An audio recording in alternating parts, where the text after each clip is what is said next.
everyone to Season 5, Episode 1, the premiere of The Creative Moment. I promised we would have that in the back. We do. Put it up actually in October, which feels weird to say. And no, I don't care. That's way too early. I'm Dante Bullhauer. He's Jamie Bullhauer, the co-hosts of The Creative Moment, back for our 5th season. Been doing this over a year now. This is our second holiday season. And we are debuting the brand new, I don't know if you can see it, the brand new bubbler flavor that released on November 1st. I haven't tried it yet, so. Wild Cherry Chiller is the flavor. Go pick it up in stores near you or on Amazon. Let's go ahead and crack these newly Ooh, a little distributed. Yeah, flavor. Pretty good. What's the rating? Yeah, you're right. It's got a good tart to it. It's got that black cherry tart. Yep. So, we're going to be enjoying these while you guys sit back, crack open a Wild Cherry Chiller of your own, hopefully, if you can get them, and listen to our Season 5 premiere topic today, which is how support systems kind of cultivate, how they kind of weave themselves into creative life, the importance of them, kind of what they look like. We're just going to dive into what a support system can do for creatives. I'll go ahead and start for once. Well, yeah. This is like my first idea in a while. So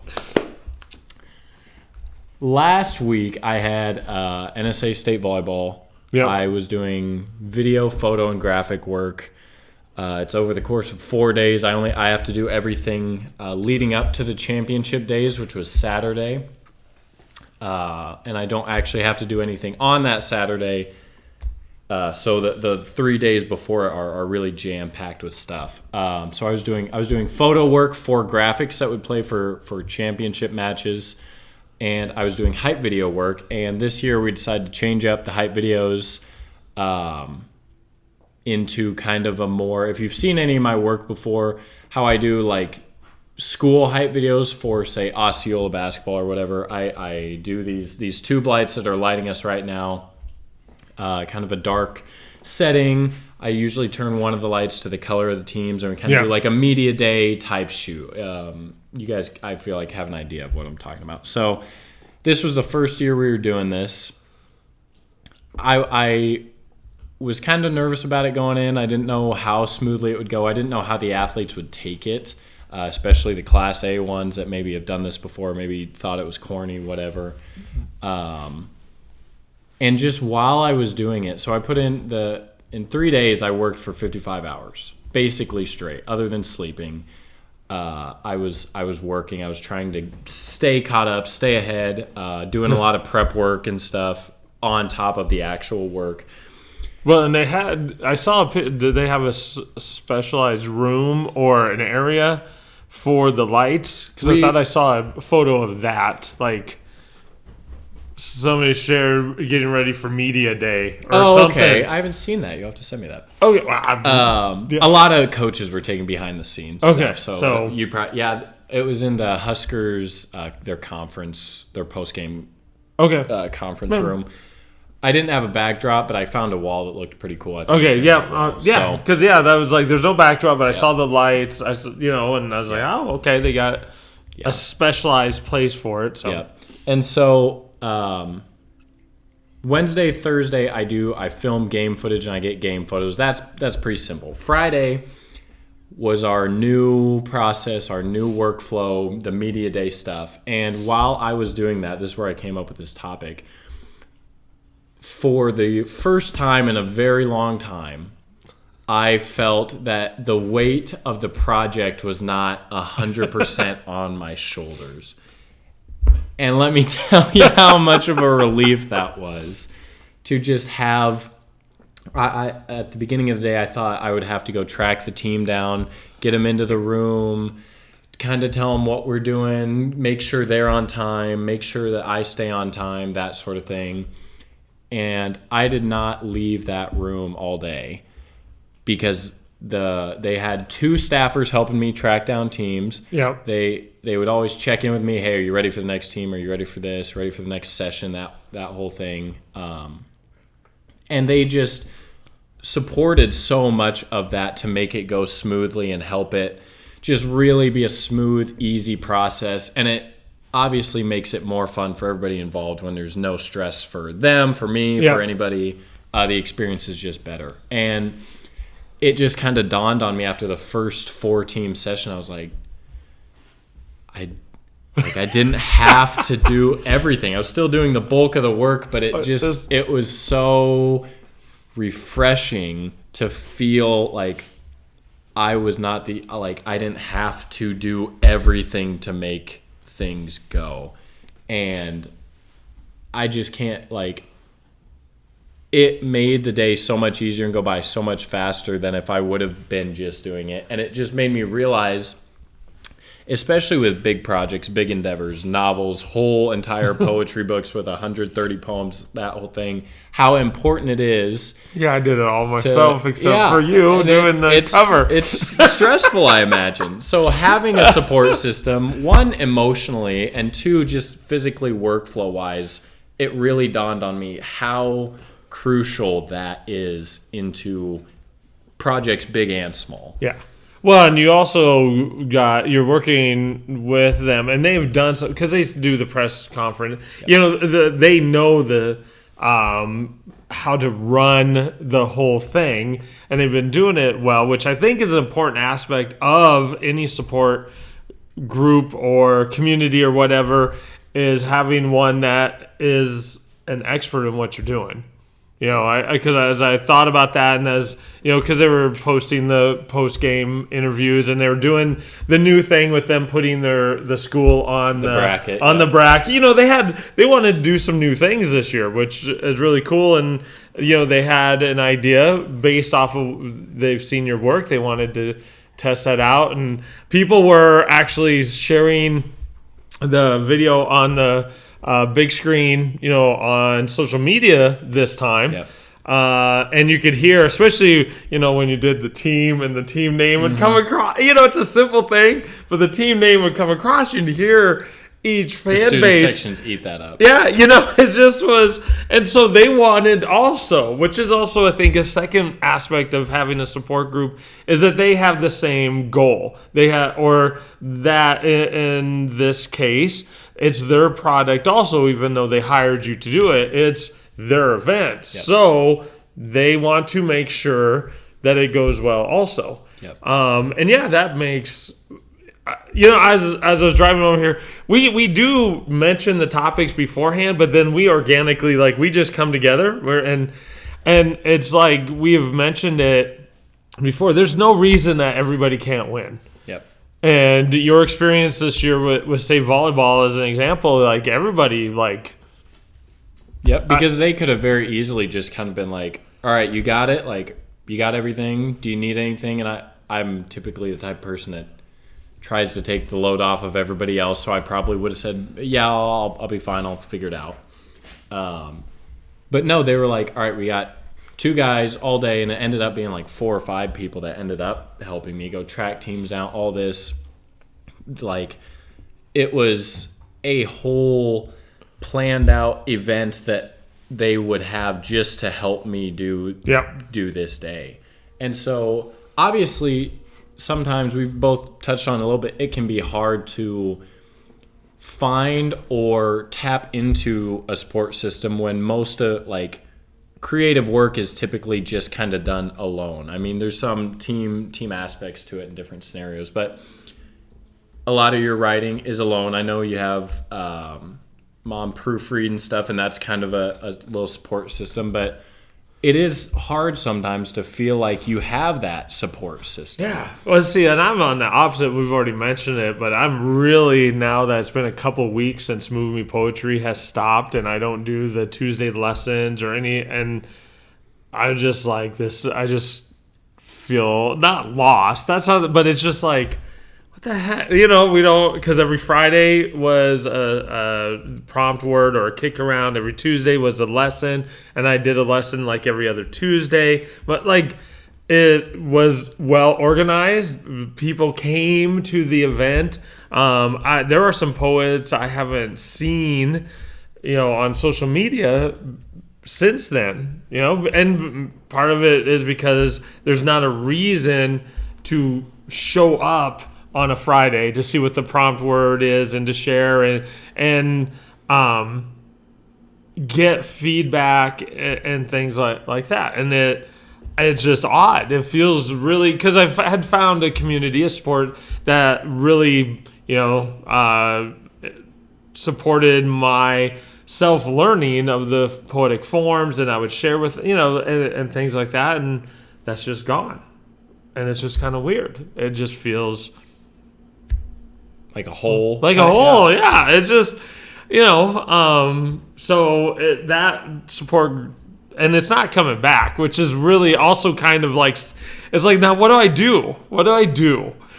Because I don't get to teach and do like I got. It's important. It also feeds you. Like, you had more energy, because we've mentioned this too. You only have so much time and energy.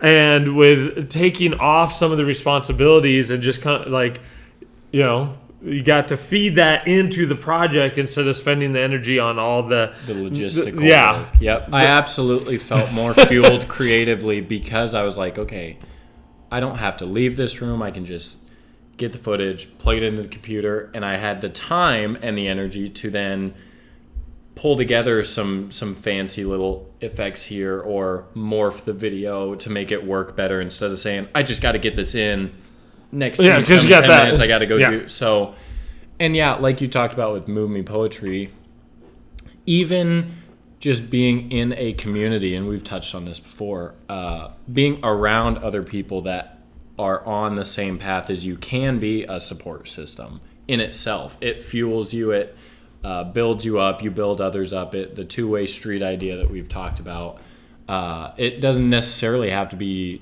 someone like physically helping you. Just having that community can also be a type of support system.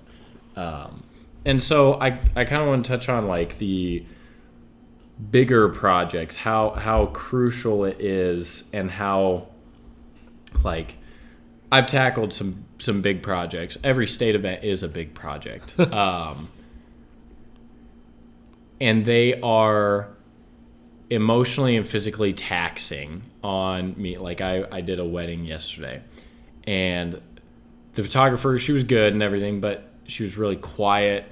She just kind of did her own thing.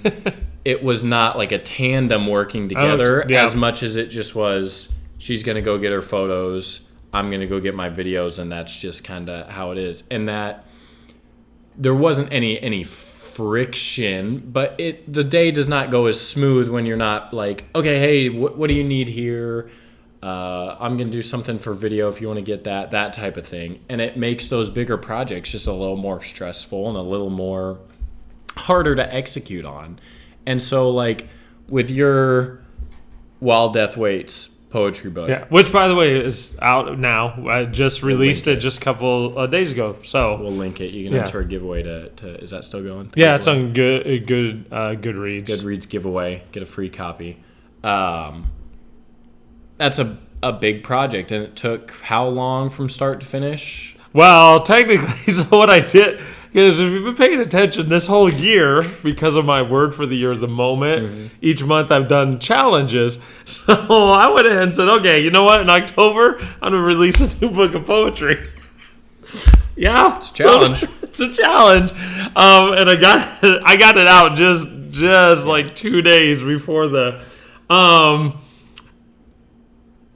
Honestly, it was hard. It was hard, and I did it myself. Sent you an idea for the cover, and so I say thank you in the introduction for the cover, because I had this idea. I first started, and here's what. But okay, so a small support system, but it's like, hey, I had this idea, and I sent Dante a rough, like, okay, what do you think?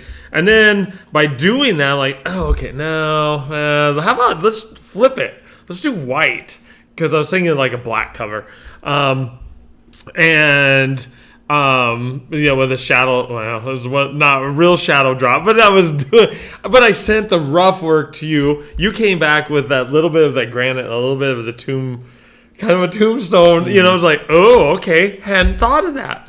And that's where, like, I think is like another aspect of the support system is that they can help expand your idea. Yeah. You know, and or that, you know, I think with your volleyball one, because I think they've seen your work and they really kind of wanted that vibe, and you had the live action and you had the you know, and that's a part of some of your hype videos, and they're like, we want some of this, you know, and so that support group then expands your project or gives you a chance to maybe come up with a new idea. And even a support group, because dealing with that mocha is all.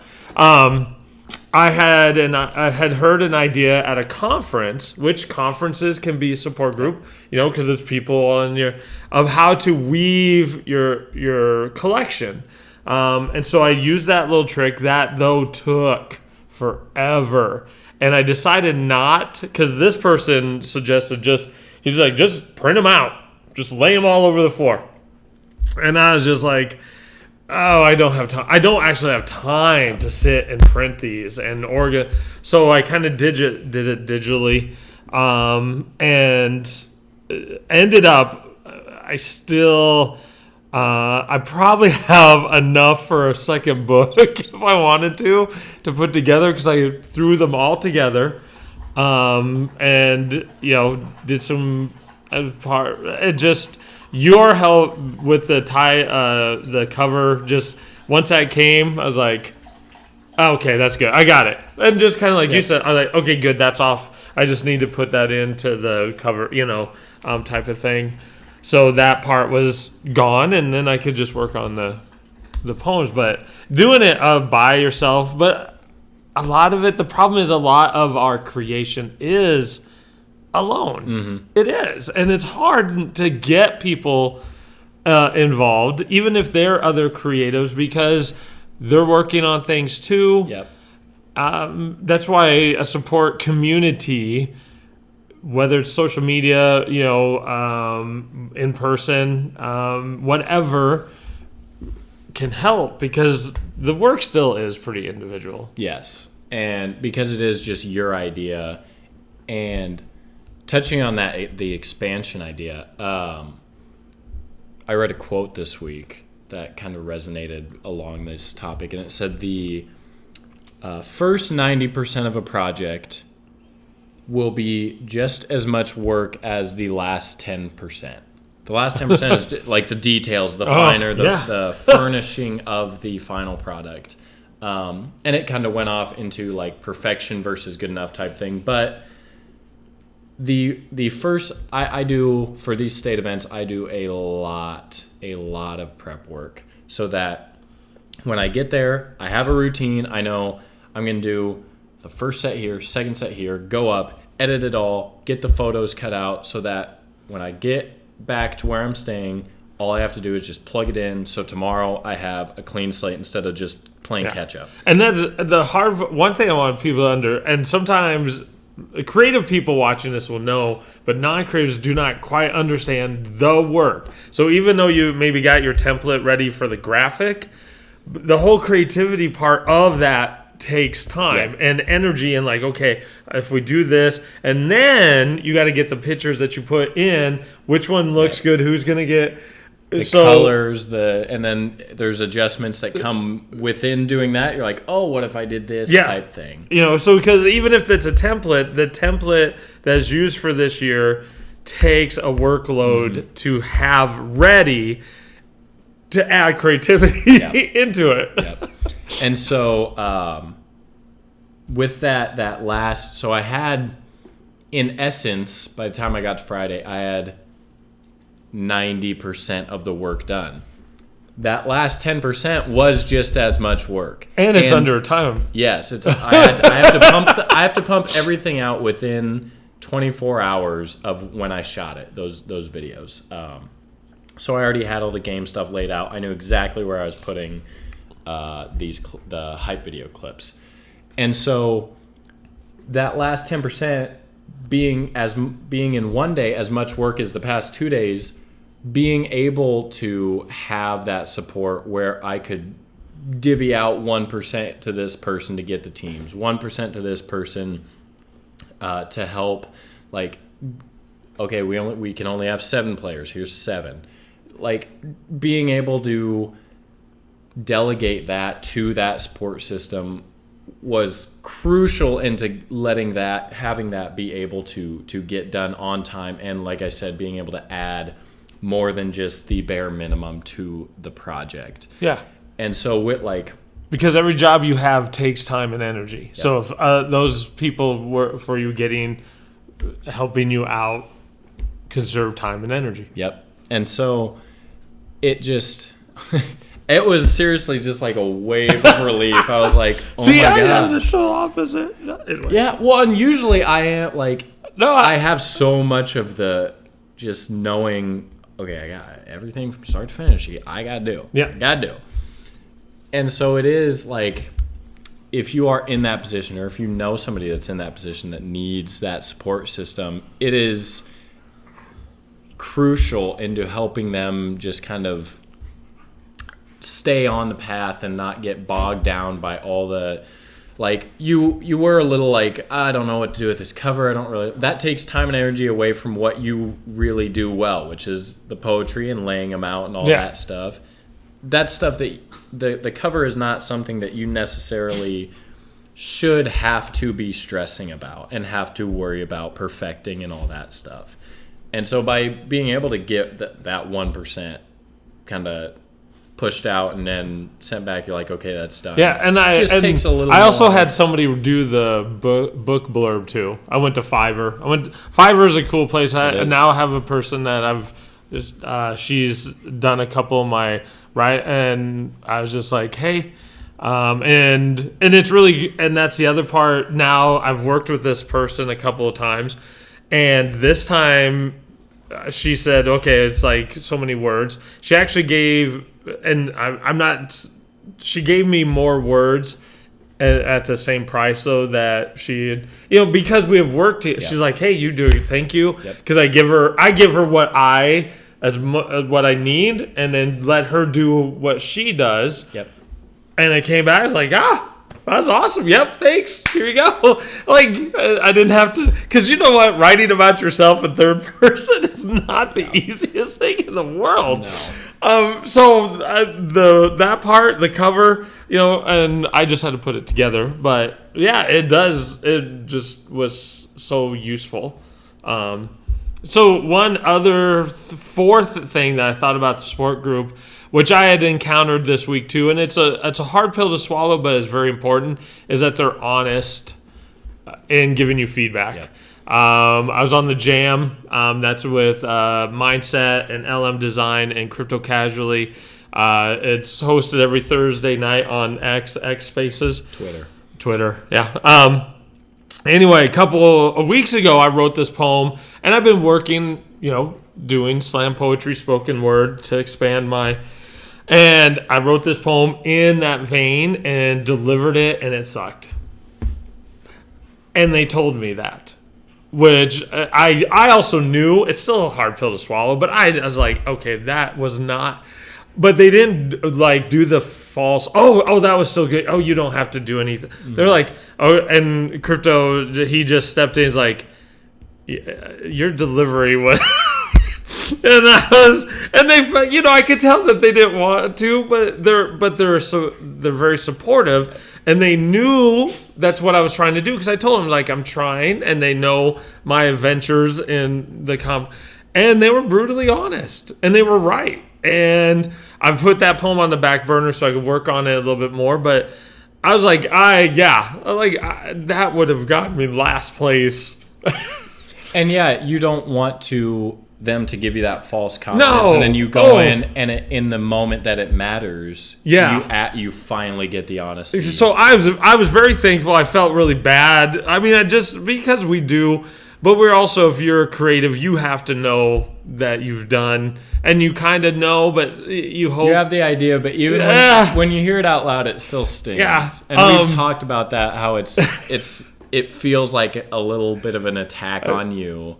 And even if they do bring it up the right way, you're still like, I saw your tweet the next morning about it. It just kind of sits with you, and you're like, it does, but it matters. I think that besides taking off the weight, like that's so good, and I'm not surprised at the NSA is that. No, they've been great through. But the honesty part, because you cannot grow if you do not face the things that you need to work on. And I know that I'm not a great spoken word or slam poet or something. I think I write well, but delivering that stuff is still something I'm working on. And I was glad for their criticism and their honesty about that, and and it's like, okay, I gotta adjust. But I think that's an important, because if you just surround yourself with people who your progress halts. Yeah, because it can't go anywhere. Yeah, and it gives you a false sense of nepotism, narcissism, that you are better than you think you are, because you're like, I never make anything bad. And even those things that you do think, I don't know about this, if you get positive feedback, you're like, maybe it's all right. Yeah. And so that criticism is a support system in itself to be able to help you get to where you want to get to. Not everything you put out is going to be your greatest work. And again, like these volleyball graphics that I made, I'm not as proud of them as the softball ones. I could have done some things better. Again, there's the time and energy thing where I had a whole weekend to do the softball graphics between the semis because and the championship. they changed I didn't know what cutouts I'd be using until literally that night when I got home at 10 p.m. I had to make the last two. Yeah. So there's some caveats there, but I need someone to be like this is gonna be funny. Okay, so I always remember my chore at the house used to be sweeping the floor, right? I hated it. It sucked. It was stupid. I'm like, Bass just has to unload the dishwasher. It's not fair. So every time that I didn't do my best or whatever, he would go, "Did you do your best?" And be like, "Oh my gosh!" Like, no, I don't know the last time I did.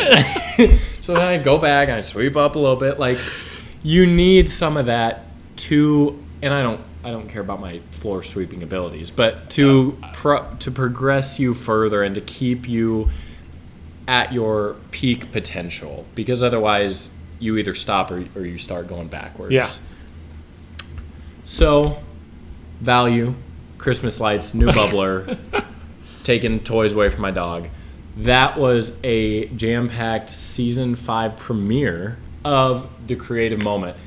Thank you guys for all of you that have followed us along on this journey. We have now, if you want more and you haven't listened to them all, we have now 4 full seasons of content for you guys to go back, listen to. I got, actually at State Volleyball, I got 2 different comments on our podcast, so that was cool. Yeah. And had some good back and forth about one of our latest episodes. So go back, watch those. We're still putting out every 2 weeks on Tuesday on Spotify, Apple, YouTube, anywhere you get your podcasts, you can find us. And the video version is on YouTube and Spotify as well. So thanks for following along. We'll link While Death Waits' new poetry book by Jamie Bullhauer down in the description. You can get a free copy, potentially entering a giveaway on Goodreads. So we'll link that as well. Dante Bullhauer, Jamie Bullhauer. We're here, season 5, episode 1 in the books. We'll see you guys in 2 weeks.